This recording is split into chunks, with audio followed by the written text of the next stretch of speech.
Y que nosotros en todos estos años de trabajo desde Equipo ABA, donde hemos recorrido y trabajado muchísimo con los docentes, en las escuelas, también hemos trabajado un montón con los padres, ¿no? A veces padres desde estos espacios de formación, y a veces lamentablemente, desde casos con papás que lo han sufrido en primera persona, ¿no? Y la verdad que más allá de lo que uno pueda leer y uno pueda aprender de la parte de la literatura y en las investigaciones, cuánto uno aprende cuando se encuentra con familias atravesando por esta situación.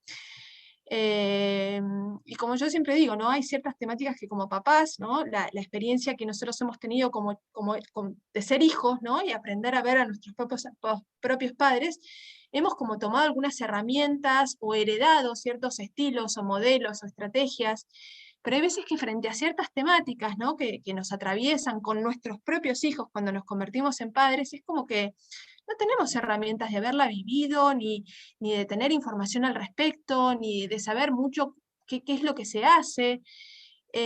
Con la temática del bullying pasa algo parecido, es como que nos saca quizás del mapa de la crianza en los cuales estamos acostumbrados a navegar, ¿no? Entonces, por eso estos espacios son muy importantes, porque la información es la clave para la prevención, ¿no? O sea, papás que cuentan con información, que saben de qué se trata el bullying, que saben cómo detectarlo, que saben como cuáles son las claves principales para la intervención, es fundamental. Es la primera herramienta que ustedes tienen. Nosotros hace unos años atrás hicimos una campaña que se llamaba Mamá y Papá Anti-Bullying, que justamente el objetivo de esto era empoderar a los papás en este lugar de la prevención, ¿no? Que tanto mamá como papá sean agentes activos para la prevención en la medida en que se involucran en la vida escolar de sus hijos, que participan en la vida escolar de sus hijos, que están al tanto de lo que a ellos les pasa, de que saben cómo identificar las diferentes problemáticas con las que ellos vienen, que saben qué hacer cuando estas cosas, cuando suceden ciertas cosas, ¿no? Y retratábamos a esto, al papá y a la mamá anti-bullying con estos trajes de superhéroes. Y en realidad no nos va a venir ningún superpoder del cielo. O sea, esto no es posible. No vamos a aprender ni a volar, ni de repente a caminar sobre agua, ningún superpoder. Pero sí, el poder que tenemos es la información, ¿sí? O sea, por eso es tan importante este espacio donde nosotros nos empoderamos cuando tenemos información. Cuando sabemos de qué se tratan las cosas, podemos tener esta capacidad y este poder tan importante que es el discernimiento y el juicio crítico, porque si no sabemos, ¿cómo vamos a detectar algo que yo no conozco? ¿No? O sea, ¿cómo le voy a poner nombre y tratar algún tema que no tengo ni idea qué es? Entonces, la información es la clave para la prevención y es el empoderamiento necesario para poder actuar y para poder prevenir sobre todo. Entonces, vamos a mostrarles acá un video porque hay muchas cosas que nosotros les podemos decir y contar, pero en este video vamos a ver bien quizás en primera persona, qué es lo que vive, siente un chico que sufre esta problemática, para tomar conciencia, ¿no? Tomar conciencia de la gravedad de esta problemática y por qué no también ponernos en la perspectiva como padres, ¿no? ¿Qué nos pasaría si fuéramos papás de este chico que estamos viendo en este videito? Vamos a verlo.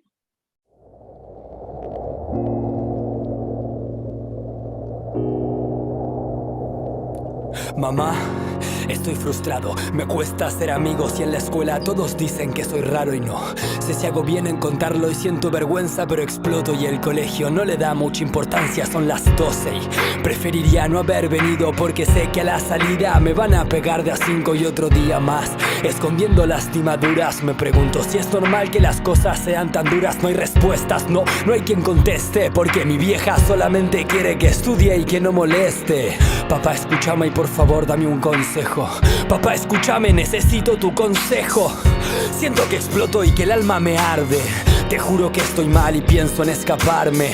Es la impotencia de ser uno contra todos. Ya no importa quién le cuente, me ignoran de todos modos. Siento que quiero escapar, estoy frustrado y tiene la culpa el que se abusa y el que mira hacia otro lado. Muchas gracias por alimentar con bronca y desamor este cuerpo de adolescente lleno de rencor. Si quieres hacer algo, exténdeme tu mano, escucha mi grito y ponete en la piel de este ser humano. Necesito que sientas como siento y entérate que si vos no haces nada también sos parte. No al bullying. La solución comienza cuando los adultos se comprometen. Informate en www.sinohacesnadasosparte.org. Esto primero que queríamos hacer, ¿no? Es un poco detenernos en la definición del bullying, porque es muy importante contar con la adecuada información y que ustedes como familias, al momento de acercarse a la escuela, puedan saber si esto se trata de una situación, tener los criterios diagnósticos para poder saber, o por lo menos sospechar, si esto se trata de una situación de conflicto, si se trata de una situación de bullying, porque si todo, nosotros lo que siempre decimos es que no todo es bullying, y que a veces caemos en este error de pensar que situaciones que son bullying tal vez no lo son, y que hoy lo que se está pasando a veces es que, bueno, esto de que todo pasó a ser bullying, ¿no? Y que en el fondo si todo es bullying, nada lo termina siendo realmente. Entonces, qué importante es no caer en el sobrediagnóstico y estar tal vez usando esta palabra en situaciones que no lo son, ¿no? Entonces, para eso, primero vamos a ver esto que les comentaba, que el bullying, ¿no? No es un conflicto. ¿Mm? Qué importante es esto que decimos, que el bullying es violencia, ¿sí? Cuando estamos ante una situación de bullying, no lo podemos enmarcar dentro de un conflicto normal y esperable en la vida de los chicos, sino que se trata de una situación de violencia. Nosotros sabemos que conflictos a lo largo de la vida hay un montón en la infancia, en la adultez, en la adolescencia, pero el bullying pertenece al universo de la violencia, ¿sí? Entonces, sabemos que es una forma grave y específica de violencia, de maltrato, de hostigamiento o persecución física o psicológica hacia individuos determinados. Es normalmente intencionado y perjudicial de un estudiante hacia otro compañero, generalmente más débil, al que lo convierte en su víctima habitual, ¿sí? Nos encontramos con esto de que es persistente en el tiempo, ¿sí? Y, bueno, y acá, en este caso, también lo que vamos a hacer es repasar un poco cuáles son los criterios, ¿no?, a tener en cuenta a la hora de hablar de bullying. Entonces dijimos que el bullying no es un conflicto, sino que es violencia, ¿sí? Se da entre pares. ¿Qué quiere decir? Que se da en los chicos.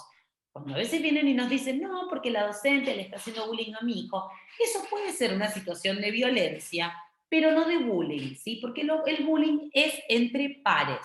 Puede ser que sea de un chico de un grado mayor para uno de un grado menor, sí, pero siempre los actores son los chicos.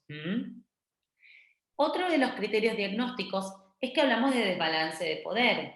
¿Qué quiere decir? Que los chicos no están en igualdad de condiciones. Y el desbalance de poder se puede dar por distintos criterios, por distintos ejes, pero lo que nos encontramos es con chicos que están en desigualdad de condiciones, ¿sí? ¿Qué quiero decir? Puede ser que un chico tenga un montón de amigos, que sea popular, y el otro esté solo. Esto es una condición donde hay un desbalance de poder, ¿sí? Entonces, o puede ser que tenga alguna dificultad, alguna discapacidad, ¿no?, que lo ponga en este lugar donde se encuentra en inferioridad de condiciones con respecto al agresor, ¿sí? Otra de las características es la cronicidad. Es permanente en el tiempo, no es un hecho aislado, ocasional, sino que es perseverante, reiterado en el tiempo. Nosotros solemos compararlo con la peor tortura china, que es esa gotita de agua que cae en la frente, que es persistente a lo largo del tiempo y que lo que hace es que va dañando y erosionando los recursos personales de quienes lo padecen, ¿no? Otra de las características es la intencionalidad de generar daño, a veces de ganar poder o estatus en el grupo. Entonces, solemos encontrarnos con que hay cierta intencionalidad. Y por último, nos encontramos con que trae efectos graves a corto plazo, a mediano y a largo plazo. Ya vamos a ver, ¿no? Pero quienes padecen bullying sabemos que tienen síntomas de ansiedad, depresión, a veces nos encontramos hasta incluso con ideación suicida, ¿no? Y también vemos que estas consecuencias muchas veces permanecen a lo largo de la vida adulta. Nos encontramos con adultos que padecen mucha ansiedad social, muchos nervios o ansiedad cuando tienen que enfrentar situaciones sociales, se sienten muy expuestos a la mirada del otro, la perciben como amenazante. Estas consecuencias permanecen a lo largo del tiempo. Esto me parece muy importante porque nosotros como papás en la diaria recibimos de parte de los chicos como un montón de comentarios o anécdotas o cuentos o quejas o problemáticas. Entonces, nosotros tenemos que saber diferenciar que hay muchas de estas situaciones que quizás respondan a lo que es más prevalente, que son los conflictos, ¿sí? Los conflictos normales, que nosotros lo que decimos es que los conflictos no son ni buenos ni malos, o sea, lo que va a cambiar es la forma en que se resuelve, ¿no? Si se resuelve de una manera dialógica, adaptativa, o si se resuelve de una manera violenta, ¿no? Una manera desadaptativa que nosotros como papás tenemos que desalentar. Ahora, el conflicto en sí no es ni bueno ni malo, es parte de la vida, ¿sí? O sea, o si ustedes miran para atrás, y la verdad que es imposible pensar, bueno, una vida donde no hubieran conflictos entre pares. ¿Por qué? Porque estos conflictos nos ayudan a desarrollar las habilidades socioemocionales, es decir, que sus hijos vengan y decir, uy, tuve una diferencia con tal o cual, o no me entendí, o me peleé, es parte del desarrollo, ¿sí? Y esto nos ayuda a desarrollar habilidades socioemocionales, nos ayuda, uy, bueno, nos ponemos en el lugar del otro, a tomar perspectiva, a ser empáticos, ¿sí? Vamos desarrollando un montón de habilidades, pero en esto, lo que nosotros observamos, a diferencia del bullying, que no es crónico, ¿sí? O sea, no es como una situación que decís, uy, siempre mi nena me viene contando que tal le pega, siempre mi nena me viene contando que tal la excluyen, ¿sí? Son situaciones distintas. Y tampoco vemos como que con un conflicto no hay alguien que está ensañado, para decirlo de alguna manera. En un conflicto son diferencias, no se llegan a poner de acuerdo, se pelean, lo que uno llama cosas de chicos. Pero el bullying no es cosa de chicos, porque ya vemos, como decía Lucrecia, que hay alguien que está como entrampado en una situación donde está hay un grupo que tiene una intención de generar un daño, donde progresivamente esto lleva al aislamiento, lleva también a la exclusión social de este chico en el grupo, lleva a la estigmatización. Entonces, este chico solo no puede salir de ahí, ¿sí?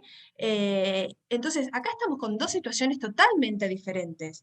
Y a veces ¿qué es lo que pasa? Que como papás, cuando un nene viene y nos cuenta por ahí que le está pasando bullying, respondemos como si fuera un conflicto. Respondemos y decimos, bueno, pero son cosas normales, son cosas de chicos, ya te vas a arreglar. Y un chico que está en esta situación, lástima que podemos ver muy poquito el video, pero que está en esta situación que vimos del video, es como muy desesperante. ¿Cómo puede ser entonces? ¿Cómo puede ser que a mí me pasa esto que vimos ahí, que estoy en una situación de inferioridad de condiciones, que está ahí, que es crónico, que me pasa todo el tiempo, todos los días en el colegio, que me estoy sintiendo mal, que siento que me lo hacen a mí, que me lo hacen a propósito? ¿Cómo puede ser que esto es normal? ¿Sí? Entonces fíjense como papás, qué importante saber la diferencia. ¿Cuándo tenemos que actuar? Y decir, bueno, vamos con estrategias más de resolución de conflictos y vamos como a poner un poco de paño frío si es que hay un chico que está muy revoltoso frente a un conflicto, pero cuando está en una situación que de repente puede ser de bullying, esto no ayuda, ¿sí? Porque invalida mucho.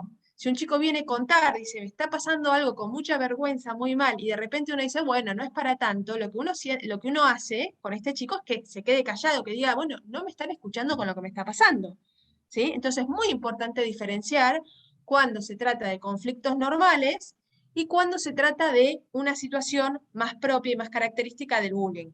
¿Mm? Bien, buenísimo.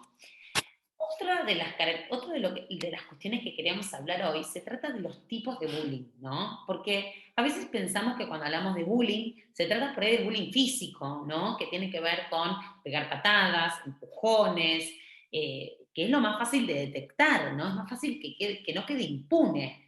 Pero muchas veces, y de lo que hoy más frecuente se está dando según las investigaciones, es el bullying verbal, el bullying social y el bullying cibernético, ¿sí? Cuando hablamos de bullying social, estamos hablando de excluir, dejar de lado, hacer un programa y dejar a propósito a alguien de lado, que no sepa, ¿no? Eh, a festejar el cumpleaños con casi todos menos uno.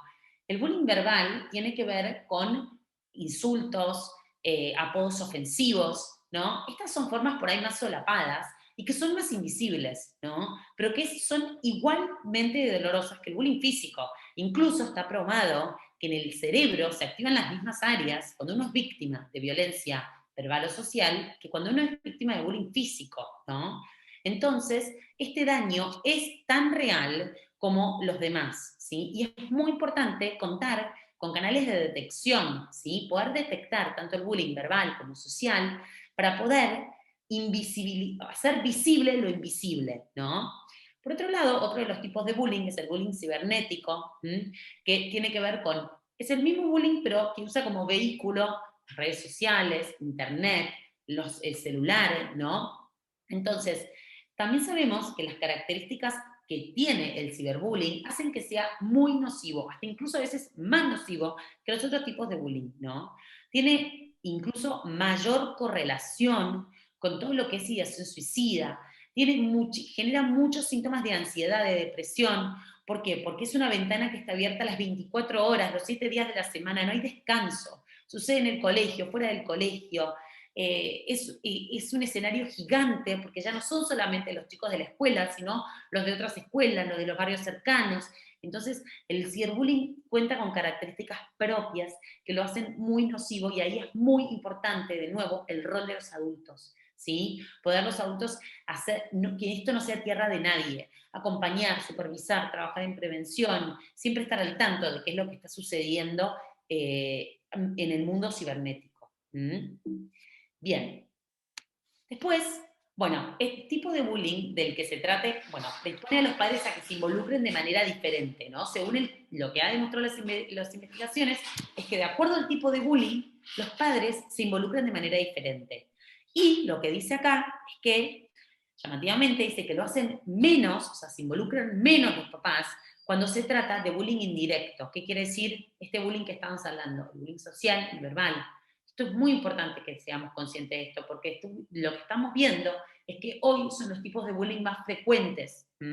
Así que es muy importante involucrarse más en esto. Acá sí, vemos... también pensaba este tema, ¿no? De que también sucede lo mismo con los docentes. Y lo que observamos que en esto se involucran o nos involucramos menos porque hay como una cierta naturalización de esos tipos de violencia, ¿no? Es como que nosotros como adultos, de repente, si viene mi nene que le rompieron la mochila, que si tiene una lastimadura, que si tiene algo observable, es como que ahí nos volvemos locos, lo empujaron, que no sé cuánto, pero si de repente nos cuenta que le dijeron un apodo ofensivo, o que no lo dejaron jugar, o que lo dejaron aparte, o lo que fuera, bueno, ya ahí no nos llama tanto la atención, ¿no? Y esto quizás también tiene que ver con la naturalización que tenemos nosotros los adultos sobre ciertas cosas. ¿No tenemos bastante naturalizado el tema de la violencia verbal? Como que, bueno, no es para tanto, ¿no? O la violencia social, bueno, ya se va a hacer amigos, pero de repente cuando vemos algo observable, nos parece como que es una situación mucho más grave, ¿no? Es como que quizás nosotros los adultos, docentes y padres, tenemos ciertos sesgos, ¿no? Y tenemos que empezar nosotros en tomar conciencia, justamente como decía Lucrecia, que este tipo de violencia también es real.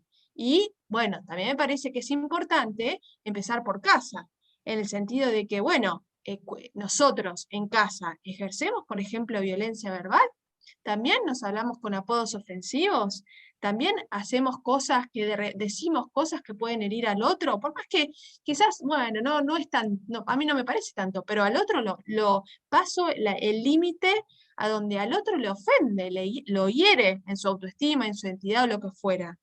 Entonces, quizás tampoco no podemos reconocer que eso es una situación a mirar y a observar en la escuela porque la estamos ejerciendo desde casa, ¿no? Entonces ahí, fíjense qué antiojeras podemos tener con ciertos hábitos de crianza que tenemos que es posible desactivar y es posible desalentar y de construir en nuestro propio espacio escolar para que después, bueno, podamos trabajar eso desde en el espacio escolar y a su vez al revés, ¿no? En el sentido de que no solamente esto puede ser un factor de riesgo para los chicos que lo sufren, sino que puede ser un factor de riesgo para que no sean nuestros propios hijos que lo ejerzan. Si en nuestra casa estamos acostumbrados a llamarnos así, si en nuestras casas los insultos, bueno, nos insultamos y de repente es algo normal. Entonces, ¿cómo no mi hijo va a ir a la escuela y a hacerlo con otro nene? Si es normal en mi casa, ¿no? Entonces también en esto me pregunto, somos tantos papás preocupados en esta charla y en la otra, que también es nuestra responsabilidad construir una convivencia sin violencia, a donde podamos poner límites, decir estas cosas no están bien. ¿Entendés? Esto no, así de estas maneras, por ejemplo, feo, inútil, perdedor, enano, tonto, retardado, gay, imbécil, gordo, nerd, esto no está bien. Y no nos llamamos así, pero tenemos que empezar desde casa. Nosotros como adultos empezando a construir el respeto, porque si los chicos lo ven que nos llamamos así en casa, ¿sí? No importa, en una reunión informal, estoy con mis amigos en mi casa, pero los chicos escuchan, con mi hermana, mi hermano, con mi compañero de trabajo, pero van absorbiendo. Si mi papá lo hace con su compañero de trabajo, entonces ¿por qué no lo voy a hacer con mi amigo del cole? ¿No? Entonces ahí, ¿qué es lo que van aprendiendo los chicos? ¿No? Porque siempre es como tendemos a pensar que nuestro nene va a ser el que lo agreda, pero también tenemos que pensar que puede ser que sea nuestro nene el que ejerza la agresión, ¿no? Bueno, ese era mi comentario. Sigamos entonces un poquito. Bien. Bueno, entonces acá otra de las cuestiones que también nos parecía importante destacar, ¿no? Es esta diferenciación, ¿no? No ser amigo de alguien no es bullying. No querer pasar tiempo con alguien tampoco es bullying. Ahora, armar una estrategia para que nadie se acerque a alguien, ya sí estamos hablando de un caso de bullying, ¿sí? ¿Qué queremos? Diferenciar esto, porque lo que estábamos hablando al principio, o sea, no todo es bullying, no podemos caer en esto de que todo es bullying, ¿sí? Sabemos que hay distintas afinidades, sabemos que hay distintos vínculos, y eso es absolutamente normal y esperable, ¿no? Ahora, armar una estrategia con cierto grado de intencionalidad, eso ya sí se trata de otra cuestión. Por eso ya ahí ya no estamos hablando de algo normal, de algo esperable, estamos hablando de una situación de violencia, ¿sí? Bien, después otra cuestión que también queríamos como destacar es que según la gravedad o evolución, ¿sí?, del cuadro, es que nos podemos enfrentar frente a lo que se está llamando bullying blando o bullying duro. Esta diferenciación es muy importante, ¿sí? Porque a veces en nuestro imaginario, cuando escuchamos que se trata de un caso de bullying, lo primero que se nos viene es un caso de bullying duro, es un caso gravísimo, es un caso donde por ahí ya el daño está muy instalado, donde se ha llevado mucho tiempo sin intervención, ¿no? Pero bueno, la buena noticia es que los casos de bullying duro suelen ser la menor cantidad, o sea, el menor porcentaje, ¿sí? Y en cambio, habitualmente a lo que nos enfrentamos, esas situaciones de bullying blando, ¿sí? ¿Qué queremos decir? Donde hay un menor daño y donde el tiempo de intervención también es menor, con lo cual una intervención suele ser, o sea, cualquier intervención suele ser más permeable, los casos suelen tener mejor pronóstico, ¿no? Entonces, esto también es importante, porque si nosotros en nuestro imaginario, imagínense, cada vez que nos enteramos que hay un posible caso de bullying, si sospechamos que es un caso de bullying duro, por supuesto nos vamos a alterar, vamos a ir súper enojados a la escuela, y todo esto no va a ayudar, ¿no? Entonces, qué importante también es, como adultos, conservar la calma y contar con esta información, ¿sí? No siempre vamos a estar ante una situación, ante un escenario tan complicado como lo puede ser el de bullying duro, sino que la mayoría de las veces se va a tratar probablemente un caso de bullying blando, ¿sí? Esta distinción tenganla presente. Bien, ahora, ¿cómo puedo detectarlo? ¿No? Ya queremos pasar a esta parte donde, bueno, ¿cuáles pueden ser las formas, las señales? No siempre hablamos de señales de alarma. Esto no suele pasar de un día para el otro. Y muchas veces, cuando hay casos de bullying, uno de los temas es que los chicos lo suelen guardar en silencio. ¿Por qué? Porque, como decíamos recién, se suelen sentir como entrampados y muchas veces está el miedo. Entonces, también otro de los factores que lo mantiene es el silencio, ¿no? Entonces, qué importante nosotros como adultos saber cuáles pueden ser esas señales de alarma que nos podrían indicar de que está pasando una situación de bullying. Estas señales que vamos a ver ahora pueden ser señales, obviamente no es que se van a presentar todas juntas y tampoco quiere decir que sean exclusivas de una situación de bullying, obviamente pueden ser también señales de otros tipos de trastornos o que estén sucediendo otras cosas, pero bueno, sí suelen ser situaciones, señales de alarma para el bullying. Y acá sabemos también que el diálogo, en realidad más allá de todas las señales de alarma que ahora vamos a ver, sepamos que el diálogo puede ser nuestro primer recurso para la detección temprana. O sea que una buena comunicación, ¿sí?, empezar a generar confianza, un diálogo de padres con hijos, suele ser un alto factor de protección, ¿sí? Porque cuando uno ya mantiene una relación de confianza, donde uno ya se detiene a hablar, cómo se siente, qué está haciendo en los recreos, con quiénes juegan, si hay alguna situación que no le gustó, si hay algo que vio, ¿no? También como espectadores, si ve que hay algo que le están haciendo a otro compañero, si ve que hay algo, bueno, si le hicieron algo que no le gusta, tratar de ir generando esta confianza, este diálogo ese puede ser nuestro primer recurso, ¿sí? Para la detección temprana. Bueno, y acá ahora sí, hablando de las señales de alarma, vamos a ver que hay distintas señales de alarma, por ejemplo, en lo académico. Lo académico, lo que se suele observar a veces es una disminución del rendimiento académico. ¿Por qué? Porque la atención, la concentración se ven afectadas cuando uno está atravesando una situación que genera ansiedad, que genera angustia, ¿no? Entonces, suele ser muy difícil estar pendiente del contenido académico, sostener la atención, cuando uno está incómodo en esta situación social, por ahí pendiente, si le patean la mochila, si lo dejan de lado, si la profesora dice hagan grupos y tiene miedo a quedarse solo, ¿no? Entonces, en lo académico muchas veces se ve una disminución en el rendimiento, o por lo contrario, otras veces lo que vemos es un aumento del rendimiento académico, pero esto ya está haciendo un esfuerzo enorme, ¿no? Pues está sobrecompensando en realidad una capacidad que no debería tener, pero lo hacen a veces ¿para qué? Para ocupar ese lugar del niño mimado por la maestra, o reconocido o protegido por los adultos, incluso para mostrarle a sus papás, bueno, tal vez de lo social no estoy yendo tan bien, pero mira, tengo buenas notas, o para mantenerse ocupado y focalizado en algo, ¿no? Así que a veces nos podemos encontrar con disminución en el rendimiento académico y otras veces con aumento del rendimiento académico. Por otro lado, de lo social, probablemente lo veamos tímido, retraído, aislado. Pasa, por ahí tiene pocos amigos, pocas invitaciones. También encontramos con evitación social, ¿no? O sea, no quieren ir a la escuela, o a veces también empiezan a dejar de querer ir a las actividades extracurriculares, donde solían compartirla, actividades que solían gustarle, de golpe no quieren ir más, ¿no? Entonces, de lo social lo vemos como más solitario, más aislado. Por ahí camina por los pasillos, va al patio, arregla la cartelera, pero no tiene mucho que hacer, se lo ve más solo, o se va para los baños, o por ahí se va a la biblioteca, como vemos que desde lo social está más aislado, ¿sí? En sus conductas pueden aparecer varios cambios conductuales, ¿no? A veces en la alimentación, puede aparecer una disminución del apetito, o incluso aumento del apetito, pueden estar eso, por ahí más irritables, más explosivos en casa, suelen manifestar esta como irritabilidad, enojo, como más explosivos, suelen manifestarlo en casa esto. Con conductas, como decía, más evitativas, más inseguros, más retraídos. Y en su estado de ánimo suele aparecer mucho la angustia, la ansiedad, la depresión suele correlacionar mucho también con todo esto, ¿sí?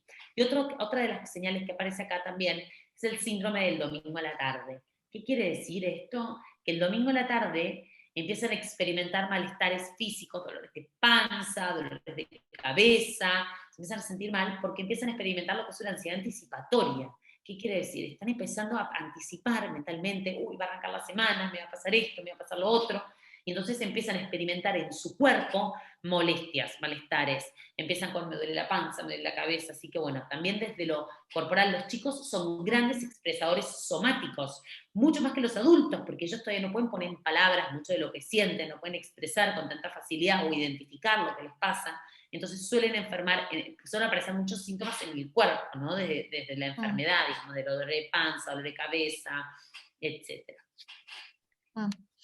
Sí, volviendo un poco a lo que decíamos antes, y lo unía con lo que decías vos, Lucrecia, que una diferencia con el conflicto es que una situación de conflicto comienza y termina, ¿no? O sea, es como que la situación de conflicto los chicos la resuelven y después, bueno, vuelven, se vuelve al estado previo, ¿no? Ahora, cuando se da una situación de bullying, lo que se genera, como es crónico, es la expectativa de que vuelva a pasar, ¿no? Es como que esto me pasó hoy, pero yo sé que me va a volver a pasar mañana, ¿sí? O sea, mañana me van a volver a llamar de esta manera, me van a volver a humillar, me van a volver a meter la traba, es la expectativa de que va a volver a suceder en el futuro. Y esto es como es generador de muchísima ansiedad, ¿no? Es generador de un miedo crónico, porque sé que es algo que me va a seguir sucediendo, y esto es lo que genera justamente los síntomas. Pero acá hay algo muy importante que nosotros queremos trabajar con ustedes, que son los estilos de respuesta parentales. O sea, es las cosas que las respuestas más prevalentes que a veces tienen los padres frente a esta situación. Tenemos, por un lado, la respuesta evitativa, en uno de los puntos, en otro de los puntos tenemos la respuesta catastrófica, y en el medio, que es la respuesta que nosotros apelamos a que los padres tengan, y por eso tenemos este espacio para un poco reflexionar cómo podemos responder a esta situación, es la respuesta equilibrada. ¿Qué significa la respuesta evitativa? La respuesta evitativa es justamente muchas veces frente al desconocimiento. El desconocimiento nos lleva a esto de que como pensamos que es un conflicto normal, una pelea normal, bueno, ya se va a pasar, no es para tanto, no es tan importante, ¿no? Es como, es una respuesta más minimizadora del problema, ¿no? Que el chico se queda como invalidado. Si te estoy contando algo que me repreocupa, que me hace sentir re mal todos los días, que estoy con este como miedo permanente, y mi papá dice que es normal, que ya se va a pasar, y es como que el chico se siente invalidado y esto refuerza el silencio y refuerza también el aislamiento del chico, ¿no? Muchas veces también esta respuesta evitativa está fundamentada en la idea de los padres que esto no es un problema sin solución. Y nosotros lo que decimos también cuando trabajamos con los colegios es que el bullying es un problema que tiene solución, ¿sí? Que hay prácticas efectivas, hay algunas estrategias en el mundo que han demostrado ser más eficaces, sobre todo cuando se trabaja de manera sistemática, cuando se trabaja de manera programática, integral, de manera comprensiva, de manera multicomponente, o sea, sobre todo ese estilo de respuesta dan más resultados, pero a veces cuando los papás pensamos, esto no se puede solucionar, bueno, que con el tiempo veremos a ver qué pasa, ¿sí? Y esto de vuelta genera al chico sentirse muy solo, porque yo voy y le cuento a mi papá y le cuento a mi mamá, y de repente me dicen que este problema no tiene solución, me hace sentir muy solo y me hace sentir muy frustrado. ¿Mm? Pero en el otro lado de la balanza tenemos la respuesta catastrófica. ¿Cuál es? A veces los chicos a nosotros nos dicen, ¿para qué le voy a contar a mi mamá o a mi papá si se ponen peor que yo? Es el caso del nene, que le cuenta a la mamá y la mamá arranca en un mar de lágrimas, llorando, poniéndose mal, cómo le puede pasar, cómo le puede pasar eso, ¿sí? Entonces, este tipo de respuestas no favorecen también a que el chico se sienta acompañado. Porque en este momento, cuando este estilo de respuesta, que puede ser también un papá, que esto lo escuchamos un montón, el papá que va a la escuela y de repente arma una escena en la salida de la escuela, que le pega a otro padre, ¿no? Esto lo hemos visto, no sé si ustedes han escuchado las noticias, pero ha pasado últimamente, padres que van y le pegan a otro papá, que están en situación de violencia física, o de repente que van y agarran a un nene, ¿sí? En la salida de la escuela, que van y agarran al nene. Bueno, esto también, paradójicamente, es como la otra cara de la moneda, porque el nene también se siente solo. Por más que el padre esté reaccionando y en su criterio se esté actuando y se esté involucrando, el chico se siente solo, porque no lo están escuchando verdaderamente. Al final se trata más de lo que el papá o la mamá están sintiendo que lo que le está pasando a él verdaderamente, ¿sí? Estas dos respuestas son como la cara de la misma moneda. La respuesta evitativa y la catastrófica es básicamente lo mismo. El chico se siente solo. Pero nosotros tenemos la oportunidad de actuar de manera equilibrada, ¿sí? A ver si seguimos pasando, Uki. Vale. Sí, sí. Acá sí vemos un poquito, acá el estilo evitativo, los papás mirando para el costado, ¿sí? El estilo catastrófico, ¿no? Donde estamos sobre reaccionando y como hiperemotivos, y no podemos realmente escuchar. Y por otro lado, el estilo equilibrado, que es un estilo que está basado mucho más en los hechos y no tanto en las emociones propias. Y vemos en esta foto que es la foto donde aparece el chico, donde aparece la chica, que es porque es un estilo que nos permite justamente escuchar, que es un estilo que lo que vamos a poder hacer es algo clave que tenemos que hacer los papás, que es una comunicación efectiva y afectiva. O sea, no sirve una comunicación efectiva si además no es afectiva. Y no sirve una comunicación afectiva si además no es efectiva. ¿Sí? O sea, las dos cosas tienen que ir juntas. Comunicación efectiva significa, ya lo vamos a ver más adelante, pero que podamos saber qué está pasando. ¿Sí? Que podamos saber qué está pasando, cuándo sucede, qué es lo que le pasa, en qué momento, qué es lo que hace. Y la comunicación afectiva tiene que ver con transmitir que no estás solo, que yo estoy con vos, ¿sí? Entonces las dos cosas tienen que ir juntas. Y para eso, nosotros tenemos que aprender a regular las propias emociones, que no hace bien a los chicos cuando nos vamos a los extremos. Cuando les vamos a los extremos de no reaccionar o al extremo de sobre reaccionar. Y en eso poder apoyarnos como pareja parental, o como familia, en el caso de que se haya otra configuración familiar. Si a mí me cuesta, por ejemplo, me pongo mi angustia mucho, y bueno, que hable el papá, que hable la abuela, que hable la tía, ¿no? Hasta que yo me pueda tranquilizar y volver en escena y escuchar tranquila. Si el papá de repente se pone muy mal, bueno, saber que hay ciertas cosas que no hacen bien y evitar este tipo de cosas. Porque los chicos muchas veces frente a este tipo de cosas se cierran como un intento de bloquear la respuesta emocional de los padres, ¿sí? Como mi papá y mi mamá reaccionan de esta manera, entonces yo mejor me retalio, yo mejor me cierro, yo mejor me callo, porque justamente ahí tengo un doble problema, lo que me pasa en la escuela y la reacción de los papás, de mis papás. Entonces ahí no quieren hablar más. Entonces por eso es fundamental. Nosotros queremos que los chicos cuenten y bueno, tenemos que trabajar mucho en cómo vamos a escuchar y qué es lo que vamos a decir. ¿Mm? Muy bien, Buenísimo. seguimos. Bien. ¿Por qué sucede? ¿No? Bien, entonces, acá, Cande, ¿querés contar un poco de esto? Dale, teorías más antiguas sobre esto, tenemos poquito tiempo, tenemos que seguir al final, pero ponían un poco énfasis en que esto era una problemática individual, ¿sí? Que esto era un resultado de una problemática individual de un niño agredido y un agresor, y de repente se empezó a estudiar y se dijo que se empezó a ver que en realidad esto es un problema de una dinámica, ¿m? De una dinámica de aula y de una dinámica de escuela, ¿sí? A donde lo que nosotros vemos cuando hay un caso de bullying es básicamente la punta del iceberg, porque debajo de eso hay una dinámica que no está funcionando, donde hay un montón de actores, ¿sí? Y entre estos actores señalamos los agresores, los chicos que son agredidos, y tenemos al resto, que son los espectadores, en esta microdinámica, que es la microdinámica del aula, donde no es posible ser neutral. Todos los espectadores tienen un rol, ¿sí?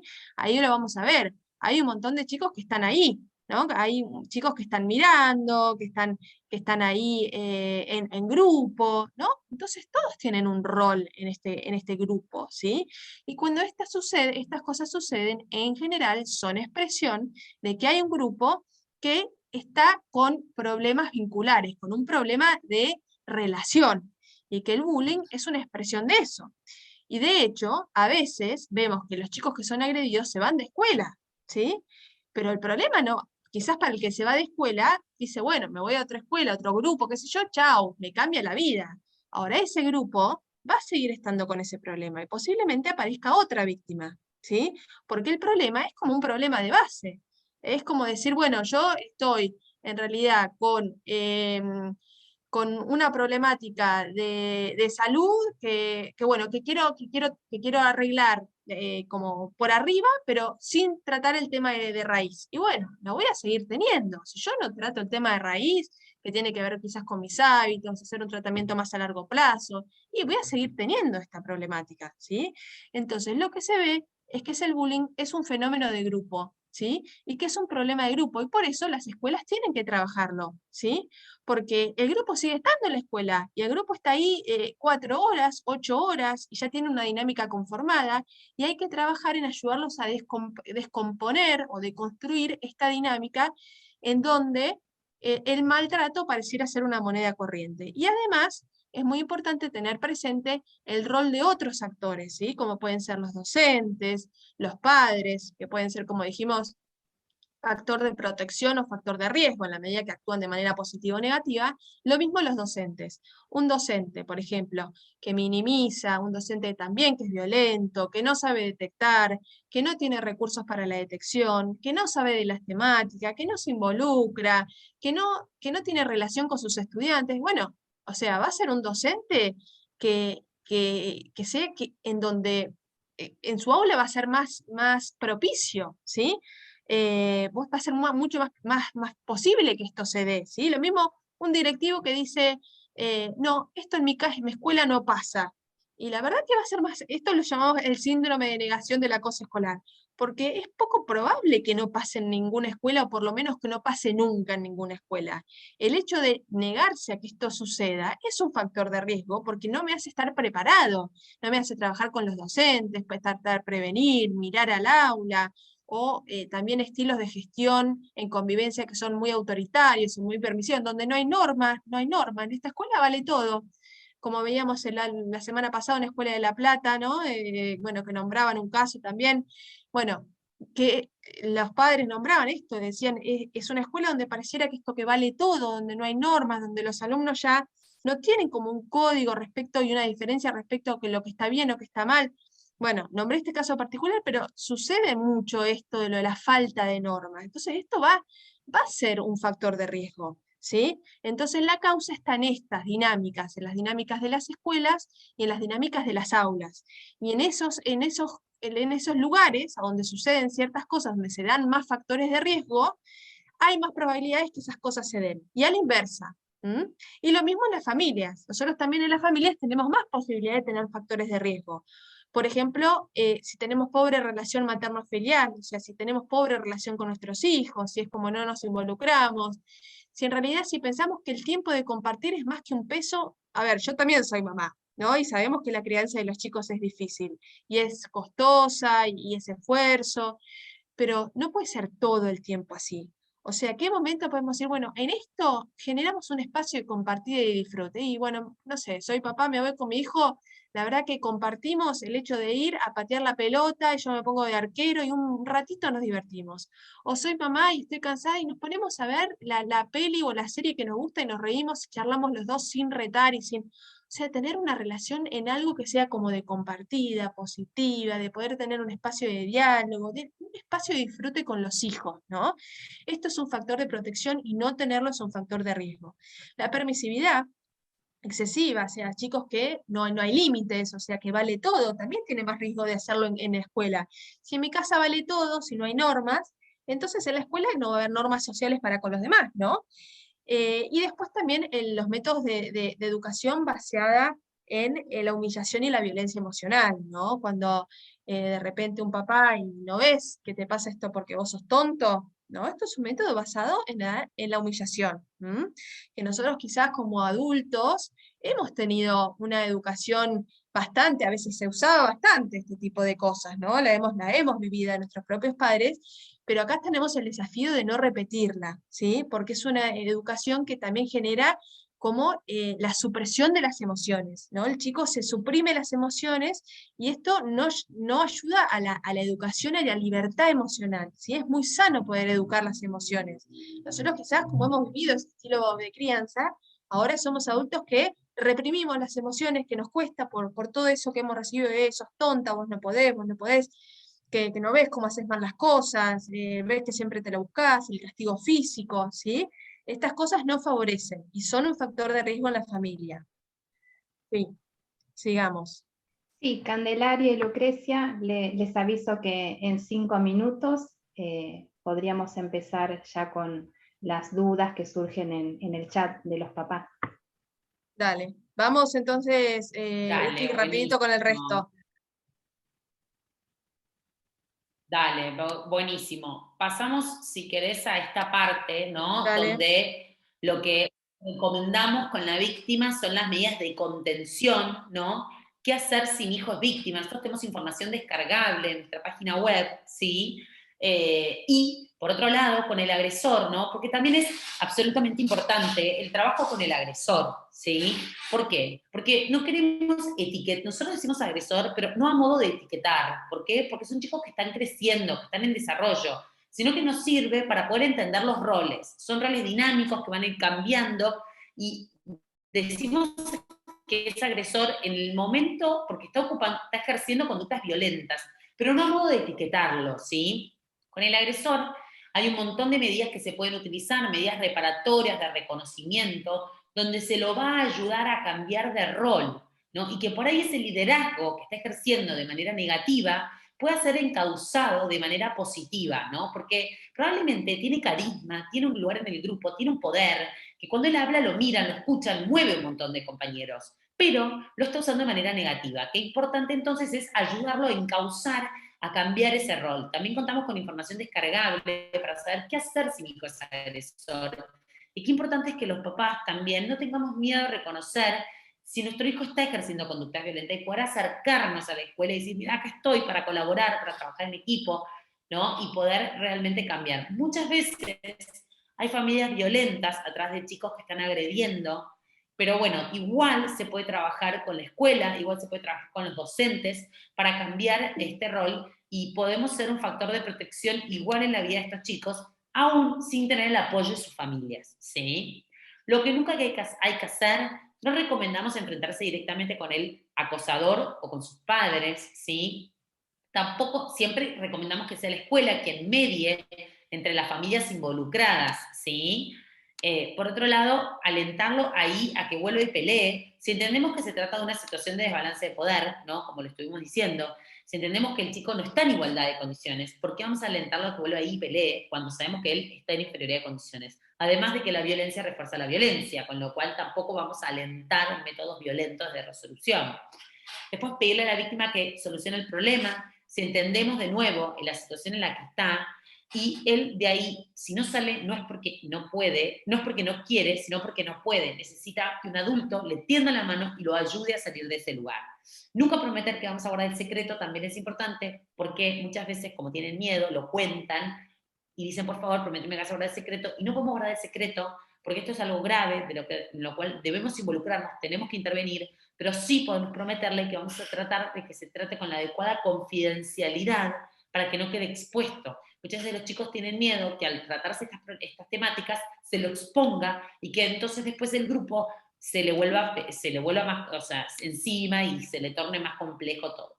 Después, por otro lado, recomendamos los 3 refuerzos: reforzar la información, muy importante acercarse a la escuela con la mayor cantidad de información posible, por eso también es importante que haya un vínculo de confianza donde se animen a contar esta información, así que recabar información es muy importante. Por otro lado, reforzar los vínculos positivos, muy importante que hasta tanto se resuelva esta temática con los, por ejemplo, compañeros del aula, que pueda pertenecer a otros grupos, que pueda hacer actividades extracurriculares donde él pueda relacionarse con otros grupos, donde se sienta que es aceptado, donde sienta que hay otro grupo que lo valida, que lo acepta, que lo incluye, hasta tanto se resuelva este otro tema, porque los chicos lo que más quieren es poder pertenecer, sentirse aceptados, queridos. Entonces, qué importante es poder encontrar otros grupos de pertenencia hasta tanto esto se encauce.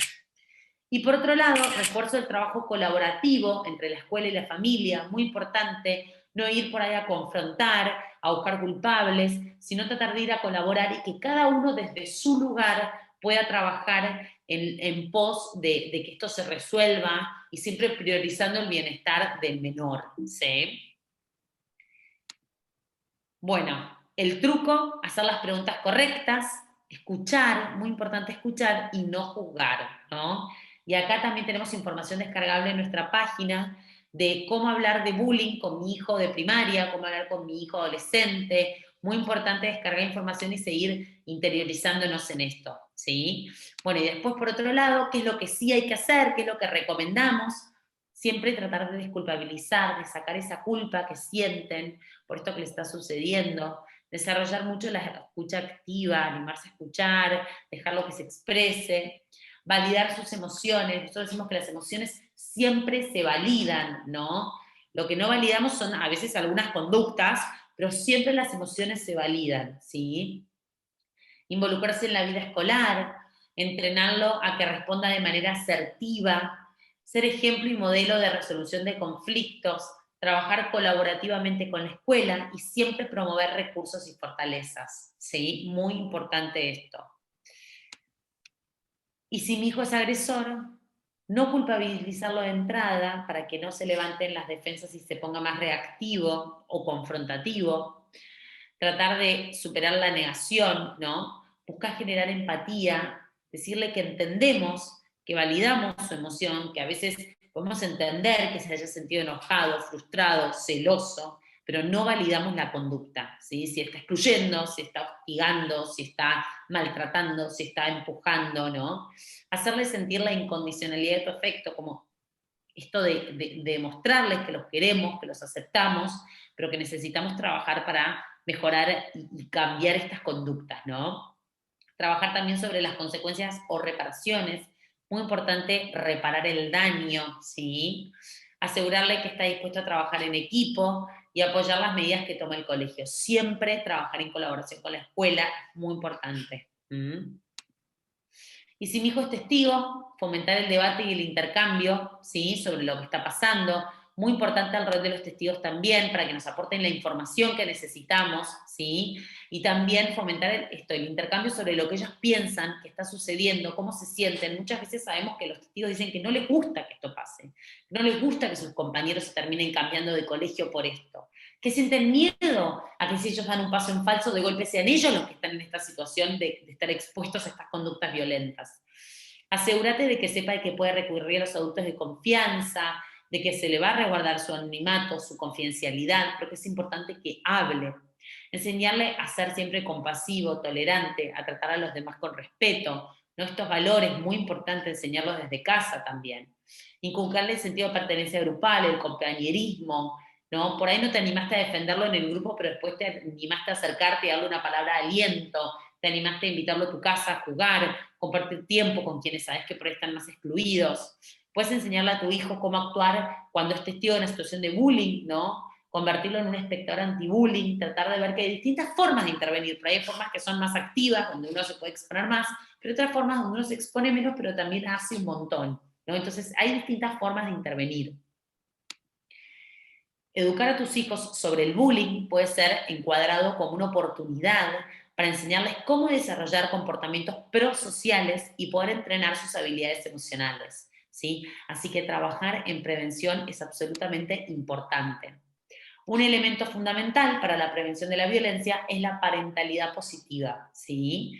Así que qué importante hoy esta charla donde ustedes pueden contar con esta información, tratar de fomentar el diálogo en casa, tratar de trabajar en prevención de la violencia, ¿sí? Tratando de trabajar valores positivos y tratando siempre de contar con la información y con una actitud colaboradora con la escuela, ¿sí? Bueno, salgamos con lo justo al espacio de preguntas. Ahora vamos a desconectar la presentación, ¿sí? Como para poder vernos y aprovechar este espacio de preguntas.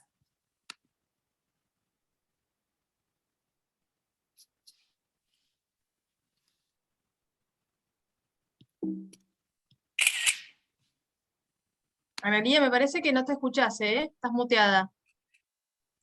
Ay, perdón. Ahora sí. Bueno, decía que muchas gracias, Candelaria y Lucrecia, por esta información tan valiosa que en este encuentro han compartido con nosotros y con todos los papás. Gracias a todos, les invitamos a que puedan encender sus cámaras, así nos podemos ver, ¿sí? A pesar de la distancia, bueno, tenemos esa cercanía de poder vernos las caras.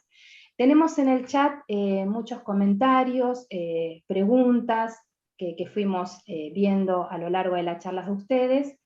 Bueno, Maga, si tenés algunas preguntas para compartir. Sí, algo que salió mucho era como que las escuelas no abordan el tema, como una gran preocupación que salió mucho. Después, bueno, entonces sería un poco cómo pedir a las escuelas que aborden el tema, desde la experiencia que tienen ustedes, cómo nos podemos acercar a las escuelas. Y por otro lado, también esto de cómo podemos generar este diálogo con nuestros hijos, ¿no? Que muchas veces que se animen a contar, eso también apareció bastante. Si quieren... Bueno, por ahí es cierto esto que pasa, ¿no? Que a veces nosotros queremos entablar este diálogo y queremos, sobre todo con los chicos adolescentes, sobre todo, que les queremos saber un poco qué es lo que pasa en la vida de los adolescentes, pero acá tenemos el desafío que el adolescente está en una etapa donde lo que está buscando es diferenciarse y ser autónomo, ¿sí? Entonces, justamente cuando nosotros queremos involucrarnos y saber de su vida, estamos un poco poniendo en desafío un eje nuclear, algo evolutivo que está queriendo lograr, que es diferenciarse, y que es decir, no, yo tengo mi propio mundo interno, mi propio mundo de amigos, yo esto no te voy a contar. Ahora, sin embargo, puede haber situaciones que quizás esté necesitando ayuda de los padres o que necesite contar para poder nosotros ofrecerle recursos. Entonces, quizás nosotros lo que decimos cuando vemos que hay resistencia, ¿sí? Usar un canal más indirecto. O sea, cuando vemos nosotros que queremos ir directo al punto, que queremos ir a patear al ángulo, y de repente vemos que hay una resistencia enorme, bueno, vayamos un poco por la tangente. ¿Y esto qué quiere decir? Digamos, bueno, vamos a ir a compartir una actividad juntos, donde hablemos quizás de otras cosas. Bueno, contame no sé, cómo te está yendo en fútbol, o escuchalo con lo que te cuente, no importa lo que sea. Pero si a un chico logra contar algo y el papá logra escuchar con atención y con preocupación, entonces ahí está dando un mensaje súper importante. ¿Cuál es el mensaje? Es yo te estoy escuchando y para mí lo que vos decís es importante, que es el mensaje no verbal. ¿Sí? Entonces, cuando queremos ir al ángulo, ir directos y de repente vemos que esa no es una opción, usar el canal indirecto, pasar tiempo individual. A veces si vemos que un chico lo vemos que está mal, que está tomado por algo, que está afectado, quizás hacernos un poco de tiempo para pasar tiempo individual y quizás abrir otro tema, ¿sí? Otro tema paralelo, no necesariamente puntual, para ir rodeando. Bueno, y contame, ¿y en la escuela, una vez que ya hablamos un montón del partido de fútbol, del otro día, del cumpleaños que tuvimos en lo del primo, y ahora, ¿y en la escuela cómo andás? Pero ya ahí, ya vamos a haber recorrido un camino enorme que es generar confianza. El chico decir, mirá, yo le puedo contar esto a mi papá y mi papá me escucha, me valida, me pregunta, ¿y vos qué opinás? Me pregunta, ¿y vos cómo lo resolverías? Entonces, esto es un mensaje súper importante que le da al chico la confianza de poder hacerlo, ¿sí? De poder, de repente, poder contar. Y con los chicos chiquitos a veces también se recomienda, por ejemplo, compartir juegos, si vemos que están resistentes, ¿no? Compartir juegos con ellos, usar mucho lo no verbal, por ejemplo, sentarse a la altura de él, mirar a los ojos, de él o de ella, mirar a los ojos, hablar de una manera calma, tranquila, hacer respuestas breves que puedan entender. A veces si tengo un nene chiquito y le digo, bueno, y te están haciendo bullying, no sabe qué es el bullying. Entonces tratar de evitar esas preguntas con palabras que no saben, entonces hablar un poco más de las conductas. Hay maneras de conversar mejor con los chicos y hay preguntas que son mejores y cosas que podemos decir que son mejores que otras. O sea, si mi hijo me cuenta y yo le digo, ay, pero ¿cómo se te ocurre eso? ¿No te diste cuenta que tendrías que haber hecho otra cosa? Enseguida es como muy invalidante porque el chico está haciendo medio lo que puede en esa situación. Entonces, mucho en realidad tiene que ver con esto, saber escuchar, hacer las preguntas correctas, no juzgar y validar. Ese es como el truco que parece súper sencillo, pero la verdad que cuesta un montón. A veces es complejo hacerlo, ¿no? Y por otro lado, Uke, vos no sé si querés responder la de las escuelas, la pregunta. Sí, la pregunta era cómo hacer para que las escuelas intervengan, se Trabajen el tema. involucren, trabajen el tema, claro. Bueno, ese es un gran desafío nuestro también, que estamos tratando de generar mucho más conciencia sobre el tema, ¿no? Y tratar de desestimar por ahí ese taller individual que quieren dar con los chicos, ¿no? Y tratar de promover un trabajo más a nivel programa, un trabajo integral, donde el primer trabajo en realidad es con los adultos, no es con los chicos. Primero tenemos que generar un contexto institucional, adultos que sepan cómo intervenir, cómo responder, cómo trabajar en el abordaje de estos temas, para luego sí ir a dar los talleres con los alumnos, alentarlos a que denuncien, a que se involucren. Pero fíjense qué importante es, en realidad, empezar trabajando con el mundo de los adultos y no directamente con los chicos, dando un solo taller en el año y listo, ¿no? Porque eso no hace más que poner una curita, falsa curita, gastar un gran recurso, que es el hecho de que los chicos se animen a denunciar, se animen a hablar con los adultos, porque van a pensar, esta denuncia cae en saco roto, después no se hace nada, entonces ya la próxima vez ni cuento, porque de nada sirve. Entonces, el trabajo con las escuelas es un trabajo muy importante, del cual nosotros estamos tratando también de esto, de generar mucha conciencia, de ofrecer nuestros trabajos para trabajar con todos los adultos y armar programas de prevención y de abordaje, ¿no? Porque muchas veces se ve el taller de prevención, pero no tienen ni idea qué hacer cuando esto sucede. O sea, ¿cuál es el protocolo que va a llevar la escuela adelante una vez que se enfrente a una situación de bullying, ¿no? Una cosa es trabajar en la prevención, en el taller de tutoría, y otra cosa es, bueno, no, el caso ya emergió, ahora, ¿qué vamos a hacer? ¿No? Entonces, eso también es muy importante. Sí, y también como padres lo que es importante es un poco yendo a la frase de la unión hace la fuerza, ¿no? En el sentido de que es mucho más improbable que se trabaja en la escuela cuando esto tiene que ver con una preocupación individual de una sola familia, ¿sí? De un solo papá y un solo mamá, que a veces suelen ser los que los padecen, así esto es una preocupación colectiva, ¿no? Si esto es una preocupación de toda la comunidad de padres, si toda la comunidad de padres en estas familias queremos lograr este trabajo, queremos que esto se lleve a las aulas, queremos que los docentes se capaciten, entonces la verdad que es una propuesta que llega distinta. Y sí creo que es algo concretamente que se puede hacer. Tenemos grupos de WhatsApp donde hablamos de un montón de cosas en los grupos de padres, ¿no? Pero también como papás no nos podemos poner de acuerdo sobre esto y hablar un poco sobre este tema, sobre la convivencia, sobre la prosocialidad, sobre la prevención de la violencia, sobre que también, si nos ponemos de acuerdo para juntar la plata para el regalo del cumple, bueno, nos podemos poner de acuerdo también para otras cosas, ¿no? Y como grupo de padres tener más peso para decir, bueno, ¿qué significa la educación para los hijos? Donde no es solamente el aprendizaje de cuestiones académicas, sino que también tiene que ver con el desarrollo de habilidades sociales y emocionales que hacen a la convivencia. Entonces, también ahí como padres, y es parte de nuestra responsabilidad, porque la comunidad escolar se construye, ¿sí? No es una idea que surge de la generación espontánea. Y también es nuestra responsabilidad como papás construir la comunidad escolar. Así que bueno, eso también es algo concreto que podemos hacer como papás. Buenísimo, muchas gracias.